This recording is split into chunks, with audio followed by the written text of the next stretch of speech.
आज हम अपने प्रिय बच्चों को क्लास 12 की केमिस्ट्री में जो चैप्टर हम लोग चल रहे थे जिसका नाम है एल्कोहल फिनाल एवं ईथर, इसमें हम लोग क्या करेंगे। इसमें एल्कोहल के बारे में पढ़े हैं, आज हम लोग ईथर के बारे में पढ़ेंगे। तो ईथर की चर्चा जो है, ईथर बहुत महत्वपूर्ण कंपाउंड माना जाता है। तो आइए ईथर पर हम लोग चर्चा करते हैं। आज की चर्चा जो हम लोगों की संबंधित है वो ईथर से संबंधित है। अब ईथर किसे कहते हैं, पहला प्रश्न यहीं से उठता है। तो ईथर ROR सूत्र का यौगिक ईथर कहलाता है, ये ईथर है। अब ईथर को अगर ईथर का क्लासिफिकेशन किया जाए तो ईथर को हम दो भाग में बांट सकते हैं। ईथर जो हमारा है इसको दो भाग में बांट सकते हैं।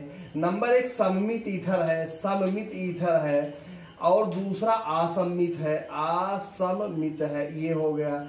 इसका क्या मतलब है, सममित का मतलब ये है जैसे ये ईथर हो गया और ये ईथर हो गया। अब अगर दोनों ऑक्सीजन से लगे हुए दोनों जो एल्किल समूह है वो समान है, जैसे यहाँ CH3 है, यहाँ CH3 है और यहाँ C2H5 है, यहाँ C2H5 है, तो ये सममित ईथर हो जाएगा। असममित ईथर किसे कहते हैं, जैसे यहाँ ऑक्सीजन से लगा हुआ यहाँ C2H5 लग गया, यहाँ CH3 लग गया, या यहाँ ऑक्सीजन से लगा हुआ यहाँ C2H5 लग गया, यहाँ C3H7 लग गया, तो हम इसे असममित ईथर कहते हैं। तो ये तो रहा ईथर क्लासिफिकेशन। अब अगर इसके नोमेनक्लेचर की बात की जाए कि इसका नोमेनक्लेचर क्या होता है, तो इसको दो भाग में बांट करके अध्ययन किया जाता है और इसका आईयूपीएसी नाम एल्काक्सी एल्केन रखा गया है। एल्काक्सी एल्केन रखा गया है। ये भी बड़े ध्यान की बात है कि एल्काक्सी किसे कहते हैं, एल्केन किसे कहते हैं। तो एल्काक्सी एल्केन पर थोड़ा सा हम लोग चर्चा कर लें इसके आईयूपीएसी नाम पर। जैसे हमारा CH3 है, O है, CH3 है, तो इसे दो भाग में बांटा जाता है। ऑक्सीजन को उधर रखा जाता है जिधर कार्बन की संख्या कम है, तो इसमें तो दोनों तरफ कार्बन की संख्या समान हो, चाहे ऑक्सीजन को इधर कर लीजिए और चाहे ऑक्सीजन को हम लोग इधर कर ले, बात तो एक ही है। जिधर ऑक्सीजन जाता है वो पार्ट एल्काक्सी होता है, बाकी एल्केन होता है। तो ये हमारा हो गया एल्काक्सी एल्केन, मतलब इसका आईयूपीएसी नाम हो गया मेथॉक्सी। ये हमारा हो गया मेथॉक्सी और ये हमारा हो जाएगा मेथेन, मेथॉक्सी मेथेन हो गया। ये हमारा हो गया। अब जैसे हमारा ये है CH3O C2H5 है, ये हमारा हो गया। तो अब इसमें कैसे कैसे हम लोग करेंगे, तो जिधर कार्बन की संख्या जो है इसमें हमने आपको बताया, अब ये हमारा दूसरा ये CH3O C2H5 है, तो इसमें हम लोग ये देखेंगे कि कार्बन की संख्या इधर कम है तो ऑक्सीजन को हम उधर रख देते हैं जिधर कार्बन की संख्या कम होती, वो पार्ट हमारा एल्काक्सी हो जाता है। तो इसका नाम हमारा हो गया मेथॉक्सी एथेन हो जाएगा। इसका नाम मेथॉक्सी एथेन हो गया। ये हमारा है C2H5O CH3 है, तो इधर भी फिर हमारा मेथॉक्सी एथेन हो जाएगा, क्योंकि इतना पार्ट मेथॉक्सी हो गया, मेथॉक्सी एथेन हो गया। ये हमारा है C2H5O C2H5, इसकी चर्चा करें तो ये हमारा एथॉक्सी एथेन हो जाएगा, एथॉक्सी एथेन हो जाएगा। और कंपाउंड की चर्चा करें जैसे हमारा CH3O C3H7 हो गया, तो ये हमारा मेथॉक्सी और प्रोपेन हो जाएगा। इस प्रकार से इसका आईयूपीएसी नाम रखा जाता है।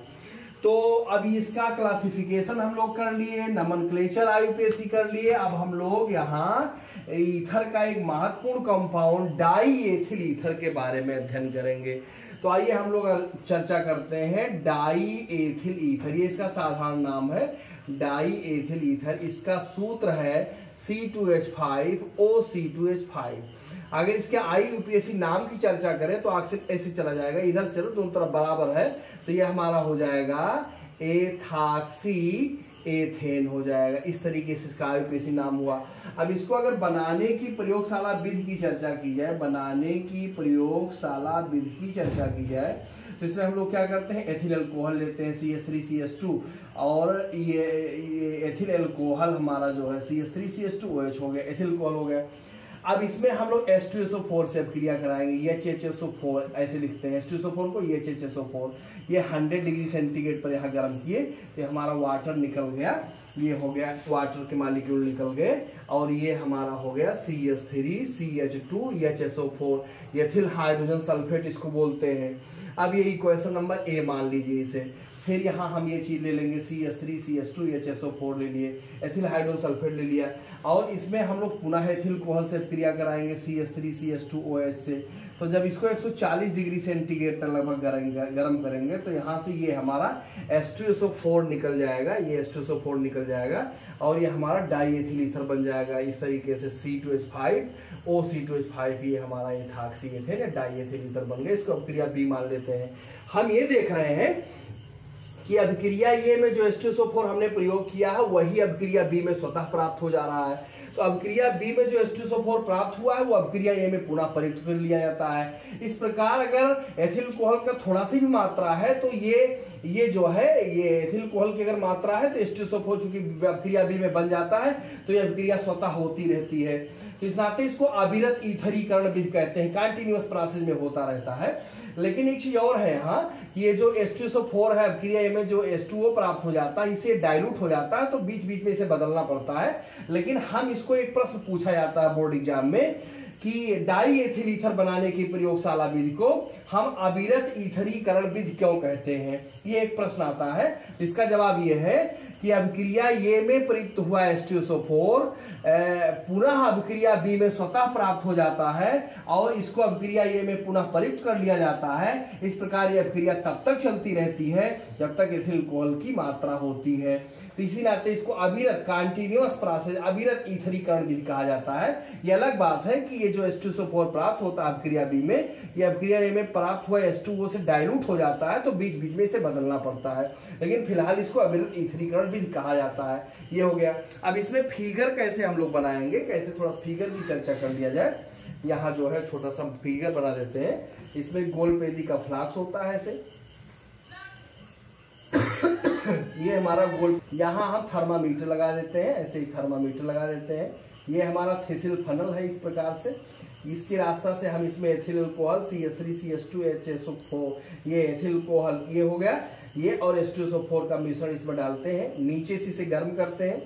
गर्म करने के बाद लगभग 140 डिग्री सेंटीग्रेड पर जब हम गर्म करते हैं इसको तो यहाँ से हमारा डाई एथिल ईथर बनता है जो इस नली से ऐसे होते हुए जो है ऐसे ये पतली सी नली है ऐसे, यहाँ एक ग्राही फ्लाक्स है हमारा इसका ग्राही फ्लाक्स जो हमारा ये हिम मिश्रण में रखा हुआ है, ये हिम है, हिम में रखा होता है। ये हमारा डाई एथिल ईथर इसमें प्राप्त होता है, C2H5 और C2H5 प्राप्त होता है।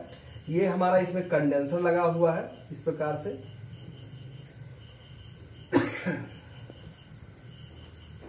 इस प्रकार से ये हमारा कंडेंसर इसमें लगा हुआ है। ये हमारा हो गया स्टैंड। तो अगर हम इसकी विधि की चर्चा करें कि डाई एथिल ईथर बनाने की प्रयोगशाला विधि में गोलपेदी का फ्लाक्स होता है जिसमें एक थिसिल फनल और थर्मामीटर लगा होता है, नीचे से गर्म करने का सिस्टम लगा हुआ है।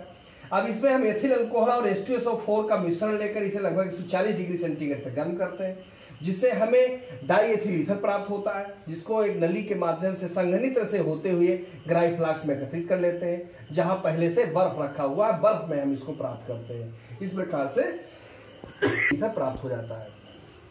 अब हम लोग इसके जो है अन्य विधियों की चर्चा अन्य विधि की चर्चा करने जा रहे हैं। ये तो प्रयोगशाला विधि है। अब इसमें हम लोग कैसे अन्य तरीकों से बनाया जाता है डाई एथिल ईथर, इस पर चर्चा कर लें।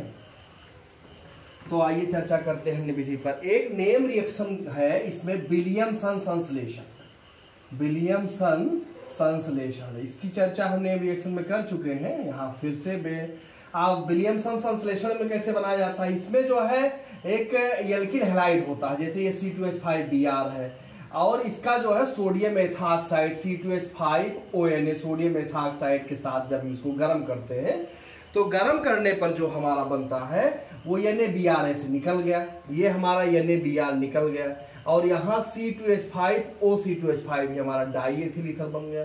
तो ये विलियमसन संश्लेषण है, बहुत इंपॉर्टेंट प्रोसेस है। इसकी सहायता से जो है ईथर बनाया जाता है।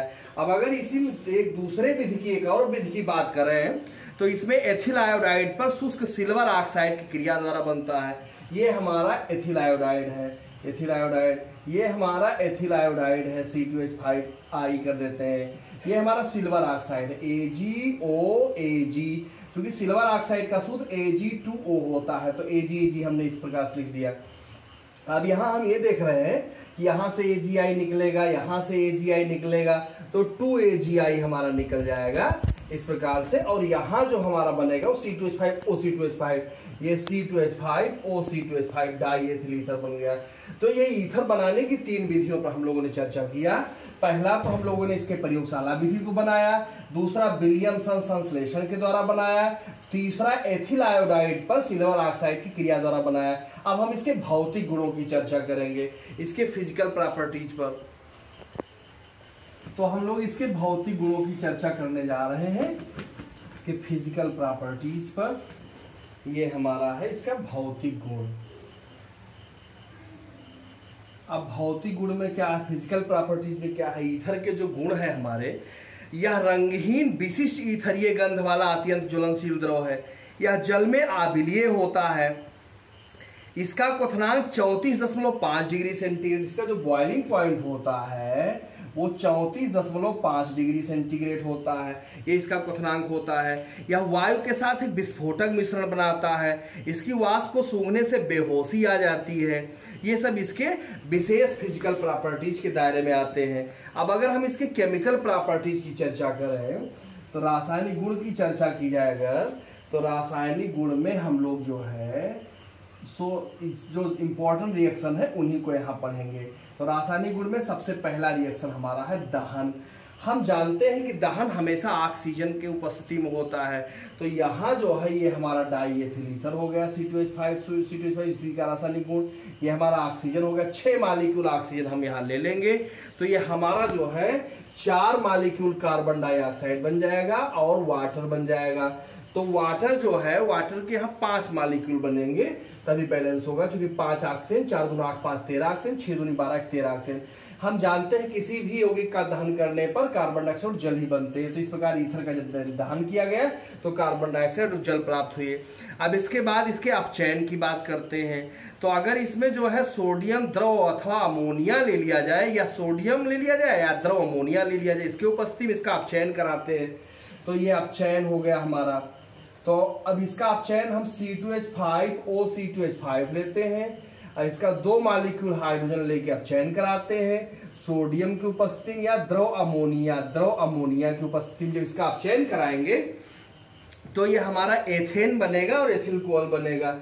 ये हमारा एथेन बनता है C2H6, और एथेन के साथ साथ जो हमारा बनता है वो एथिल अल्कोहल बनता है। ये हमारा C2H5OH एथिल अल्कोहल बन गया, ये बन गया। अपचयन का ये सबसे महत्वपूर्ण रिएक्शन माना जाता है। अब अपचयन के बाद हम लोग इसकी अपक्रिया ठंडे एचआई और सांद्र एचआई और गर्म एचआई के साथ कराएंगे। ये परीक्षा के दृष्टिकोण से बहुत इंपॉर्टेंट रिएक्शन माना जाता है। तो इसके रासायनिक गुण में पहला रिएक्शन है ठंडे एचआई के साथ अपक्रिया। ये हमारा है ठंडे, ये बहुत पूछा था परीक्षा में, ठंडे एचआई के साथ अपक्रिया। जब हम ठंडे एचआई के साथ इसका अपक्रिया कराएंगे तो ये एथिल आयोडाइड बनेगा, एथिल कोहल बनेगा। ये हमारा रिएक्शन है C2H5OC2H5, ये हमारा हो गया। और ठंडे एचआई, ये एचआई हो गया हमारा। तो हम लोग जब ठंडे एचआई यहाँ लिख लेते हैं, ये ठंडे एचआई के साथ अपक्रिया कराएंगे तो हमारा ये एथिल अल्कोहल बन जाएगा, एथिल अल्कोहल बन जाएगा C2H5OH, और एथिल आयोडाइड बनेगा C2H5I। ये हमारा 2 कंपाउंड बनेगा। ये ठंडे एचआई के साथ अपक्रिया कराने पर ये स्थिति है। अब अगर हम गर्म एचआई और सांद्र और गर्म एचआई के साथ अपक्रिया कराएं इस प्रकार से, यहाँ C2H5OC2H5 डाइथिल ईथर हो गया, 2 मॉलिक्यूल एचआई हो, ये सांद्र भी हो और गर्म भी हो, सांद्र और गर्म यहाँ लिख लेते हैं, सांद्र और गर्म एचआई के साथ अगर हम अपक्रिया कराएं तो ये हमारा क्या बनेगा, तो इसके साथ अपक्रिया कराने एथिल आयोडाइड बनेगा और जल बनेगा। ये हमारा हो जाएगा 2 मॉलिक्यूल एथिल आयोडाइड बनेगा और साथ में वाटर बनेगा। तो ये बोर्ड परीक्षा के दृष्टिकोण से दोनों अति महत्वपूर्ण रिएक्शन है। अब हम नेक्स्ट रिएक्शन की चर्चा करें तो एसिटिल क्लोराइड के साथ हम लोग अपक्रिया कराएंगे। एसिटिल क्लोराइड के साथ तो ये चर्चा करते हैं, एसिटिल क्लोराइड के साथ अपक्रिया कराने क्या होता है। ये हमारा ये एसिटिल क्लोराइड है, एसिटिल क्लोराइड, इसका सूत्र है CH3COCl। ये हमारा एसिटिल क्लोराइड है। अब हम जब डाई एथिल ईथर का C2H5O C2H5 ये हमारा डाई एथिल ईथर है। अब जब हम डाई एथिल ईथर का जो है एसिटिल क्लोराइड के साथ अपक्रिया कराएंगे तो ये एसिटिल क्लोराइड का हमारा फार्मूला है CH3COCl, ये हमारा एसिटिल क्लोराइड फार्मूला है। तो जब इसके साथ हम अपक्रिया कराएंगे और निर्जल AlCl3 यहाँ प्रेजेंट होता है, निर्जल AlCl3 प्रेजेंट होता है, तो जब इसके साथ हमारी अपक्रिया होगी तो ये हमारा एथिल एसीटेट और एथिल क्लोराइड बनेगा। ये हमारा जो है एथिल एसीटेट, ये CH3COO C2H5 बनेगा, एथिल एसीटेट और एथिल क्लोराइड C2H5Cl बनेगा। ये हमारा बन गया एथिल एसीटेट और इसको कहते हैं एथिल क्लोराइड, ये हमारा बन गया। ये भी बहुत महत्वपूर्ण रिएक्शन माना जाता है। अब इसके बाद हम एसिटिक एनहाइड्राइड से अपक्रिया कराएंगे। जब एसिटिक एनहाइड्राइड, ये हमारा C2H5O C2H5 डाइएथिल ईथर हो गया और एसिटिक एनहाइड्राइड का सूत्र है CH3CO का होल ट्वाइस इनटू, ये एसिटिक एनहाइड्राइड है। इसको अगर निर्जल जिंक क्लोराइड की उपस्थिति में जो है गर्म किया जाए, ये निर्जल जिंक क्लोराइड की उपस्थिति में हम हीट कर दें तो हमारा 2 मॉलिक्यूल एथिल एसीटेट बन जाएगा CH3COO-C2H5, ये हमारा एथिल एसीटेट है, यानी एस्टर बन जाएगा हमारा, ये हमारा एथिल एसीटेट बन जाएगा। अब इसके बाद जो है हम लोग इसके निर्जलीकरण पर चर्चा करेंगे। निर्जलीकरण का मतलब क्या होता है? किसी भी कंपाउंड से समस्त जल का निकलना निर्जलीकरण होता है। तो निर्जलीकरण यहाँ कैसे संपन्न होता है ये देखा जाए। निर्जलीकरण में जो है हम लोग क्या करेंगे, डाई एथिल ईथर, इसका जो है एल्मुना Al2O3 को उपस्थिति लगभग 360 डिग्री सेंटीग्रेड तक गर्म करेंगे। Al2O3 एल्मुना के उपस्थिति में 360 डिग्री सेंटीग्रेड पर गर्म करेंगे तो इसमें सारा मॉलिक्यूल पानी निकल जाएगा। पानी निकल जाएगा, ये H2O निकल गया तो ये एथिलीन बन जाएगा। 2 मॉलिक्यूल C2H4, इसका नाम एथिलीन है, ये हमारा बन जाता है। ये एक बहुत महत्वपूर्ण कंपोसूत्र है। अब इसके बाद हम फास्फोरस पेंटाक्लोराइड के साथ अपक्रिया कराते हैं। ये हमारा PCl5 के साथ अपक्रिया कराएंगे। तो PCl5 के साथ अपक्रिया देखते हैं क्या बनता है। C2H5 से ये C2H5 C2H5 हो गया। PCl5 के साथ जब हम इसको गर्म करेंगे तो हमारा POCl3 तो बनेगा ही, ये निश्चित है POCl3 बनेगा और इसके साथ साथ एथिल क्लोराइड बनेंगे। ये हमारा 2 मॉलिक्यूल हो गया ये एथिल क्लोराइड। ये एथिल क्लोराइड जो है ये एक महत्वपूर्ण रासायनिक पदार्थ है। अब इसके साथ साथ अब ये जितने महत्वपूर्ण इसमें रासायनिक गुण थे वो लगभग इसके खत्म हो गए। अब इसमें हम लोग इसके उपयोग की चर्चा करेंगे। इसका उपयोग क्या होता है, यूज क्या है, इसका उपयोग क्या है, इसके उपयोग की चर्चा करते हैं। तो इसके उपयोग में जो है अगर देखा जाए तो यह तेल, वसा तथा रेजिन के लिए विलायक के रूप में प्रयोग किया जाता है या शल्य चिकित्सा में निश्चेतक के रूप में काम आता है। और जो ईथर है वो क्लोरोफॉर्म की अपेक्षा अधिक सुरक्षित निश्चेतक भी है। इसका उपयोग शल्य चिकित्सा में सामान्य निश्चेतक और स्थानीय निश्चेतक दोनों रूप में किया जाता है। डाईएथिल ईथर के स्थान पर अगर वाइनिल ईथर या मेथिल प्रोपिल ईथर का भी सामान्य निश्चेतक रूप में प्रयोग किया जाता है। ये जो डाईएथिल ईथर होता है ये हाइड्रोपरऑक्साइड की अशुद्धि उपस्थिति से निश्चेतक रूप में प्रयोग नहीं किया जाता है। तो पहले डाईएथिल ईथर की शुद्धता की जांच भी कर ली जाती है। इसका ग्रिग्नार्ड अभिकर्मक के संश्लेषण में प्रयोग किया जाता है। ऊर्ध्वज अपक्रिया में अक्रिय माध्यम प्रदान करने में प्रयोग किया जाता है और विशेष करके प्रशीतक के रूप में भी इसका प्रयोग किया जाता है। और यहाँ जो है व्यावसायिक रूप से जो है इसका अल्कोहल के साथ मिश्रण पेट्रोल के स्थान पर किया जाता है। इसका व्यावसायिक नाम नेटेलाइट है। तो ये इसका एक नेटेलाइट बनता है, नेटेलाइट, ये बहुत महत्वपूर्ण, ये इसका व्यावसायिक रूप से उपयोग है। तो ये इसके महत्वपूर्ण यूज रहे। अब आशा करता हूं कि आज के डेट में जो हम लोगों ने डाईएथिल ईथर पढ़ा वो हमारे बच्चों को समझ में आया होगा। समझ में नहीं आया तो कमेंट बॉक्स में लिख के जरूर बताएं, हम इसको पुनः समझाने का प्रयास करेंगे। फिर अगली वीडियोस लेकर के अगले जो है टॉपिक अगली वीडियोस में लेकर के फिर उपस्थित होंगे। धन्यवाद।